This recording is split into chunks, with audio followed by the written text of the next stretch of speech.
South నుంచి అయితే ఒక తెలంగాణ ఆయన లేడు, ఆంధ్రప్రదేశ్ ఆయన లేడు, కర్ణాటక ఆయన లేడు, తమిళనాడు ఆయన లేడు, కేరళ ఆయన లేడు. అంటే మీరు ఉద్యమాలు చేస్తూనే ఉన్నారు, తెలంగాణ సమాజం మీద దాడులు అయితే ఆగట్లేదు. అవును. మీ ఉద్యమంలో పసలేదు. పస కాదు బ్రదర్, ప్రతి దాడులు చేస్తే తట్టుకుంటారా మీరు చెప్పుడు. మరి ప్రతి దాడులు చేయడం ప్రజాస్వామ్యం అయితే మేము దాడులు చేస్తాం. మా సంస్కృతి అది కాదు కదా. చెప్పాలి, తెలంగాణలో ఉన్నటువంటి మేధావులు చెప్పాలి. వాళ్ళే నన్ను అమ్మ నా బుద్ధులు తిట్టాడు. చాలా మంది తిడుతూనే ఉన్నారు రోజు. మేము తిడతానా?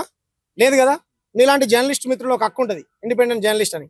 బాడీ షేమింగ్ చేస్తాము మీద పోస్టులు పెట్టారు. ఎంతవరకు కరెక్ట్ ఇది? అరే సబ్జెక్ట్ మాట్లాడరా ఆయన అంటే పలాని కులం ఏంది, పలాని మతం ఏంది.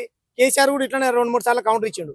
ఉద్యమం సమయంలో నా ముక్కు ఒకటి బాగలేడని ఒకడు, మూతి ఒకటి బాగలేడని ఒకడు, నేను పాయకానికి పోతే ఏ వాసన వస్తుందో కావాలా వానికి అని అన్నాడు. ఇదంతా ఎందుకు బ్రదర్?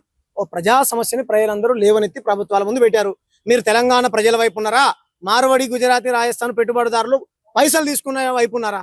మీ స్టాండ్ స్పష్టం చేయండి. ఆఖరికి ఓఐసీ కూడా మీరు దీని వెనకాల ముస్లింలు, తుగుడే గ్యాంగు, కమ్యూనిస్టు, గిమ్యూనిస్టులు ఎవరెవరో ఉన్నారని చెప్పారు కదా.